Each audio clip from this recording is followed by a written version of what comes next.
Hello, Buttercup. Welcome back to my channel for the newest book review of Chandler Morrison's American Narcissus, which I gave 5 stars to.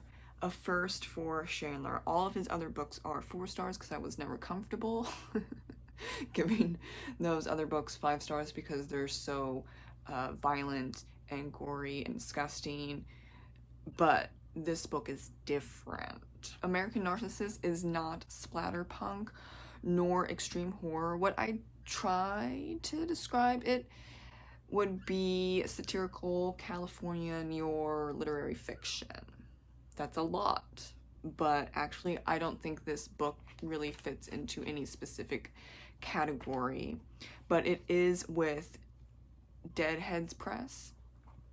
Where does it say? Dead Sky Press? I'm sorry. I should have looked it up. Dead Sky Publishing. So it is a smaller press, but it releases horror books or horror-like books. This is not anything like Chandler's other novels. So if you're going in thinking that this is going to be gory, splatterpunk, so on and so forth, you'll be disappointed. But I knew ahead of time, like maybe 5 months ago, that this was going to be completely different than his other novels. So I was prepared and I was excited. Oh, and so I have been hearing 2 different ways to say this title, American Narcissus or American Narcissus, because I know of the Greek word Narcissus comes from Narcissus, narcissism, which is a Greek mythology lore story about Narcissus, who's a hunter and he's full of himself and so on and so forth. Things happen and he looks at his reflection in the water and he starves himself or dehydrates himself because he's just so handsome. He just can't stop looking at himself. And so there's different versions, but overall that's where Narcissus comes from. And the title very much works with the story. Now let's get into the story a little bit. In this novel, we follow 4 characters and they all know each other, by the way.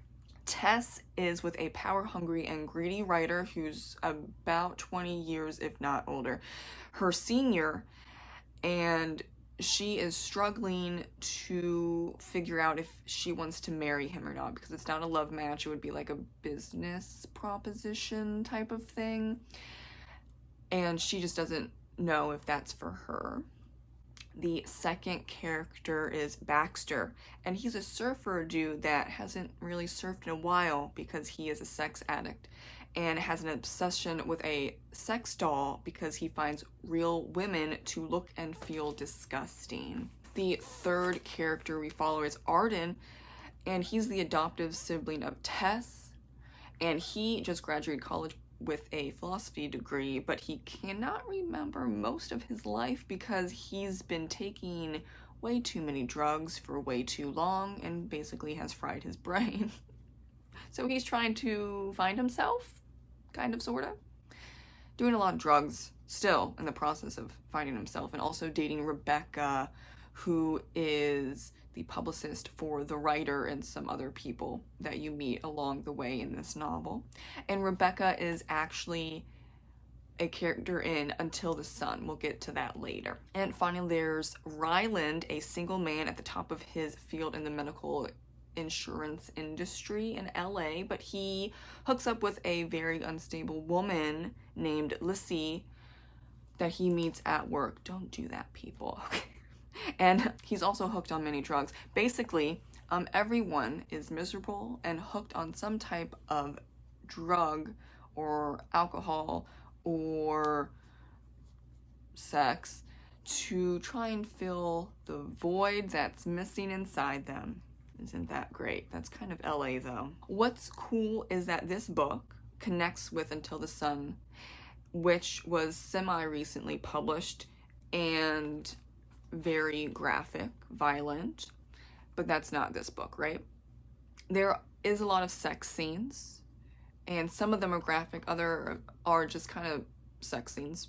But as I said before, this book is very different from his other books, even though Until the Sun and American Narcissus connects fairly heavily. If you haven't read Until the Sun, then you're going to miss things. And before doing this book review, I listened to an interview with Chandler on the podcast Castle Bridge Media to get more insight into the book and why he moved far, far away from his usual storytelling and splatterpunk and extreme horror, and if he's trying to say something outright with his satire. And around the mark of 13 minutes and 20 seconds in, very specific, he says his writing's for him and not to preach or teach about anything specific, which is very interesting because there's a lot of topics in this novel that are and should be discussed more. For example, addiction, materialism in LA, wealth inequality, especially in contrast with those on Skid Row and those like in Beverly Hills or, neighborhoods like that. The homelessness problem in California, but specifically in LA and in Skid Row, and the loneliness epidemic that many are facing today. Also, the addiction to social media, and that also kind of ties into materialism because you see a lot of people in here are taking selfies and pictures of their food and just all that stuff, and they are painting a picture of themselves as happy, but they're not. And another thing that Chandler said with his book, this book in particular, is that he's working out issues about women he has dated, and I can see that in this book. He's in LA, and in the interview he mentioned that he's met people like his main characters, and I find that to be sad, but also not surprising. I've personally never lived in or around LA, but I know many people that have, and it can get depressing really fast due to the fakeness and the materialism, and that you need to look and be perfect in every way or else you don't fit in. And that is also talked about in this novel.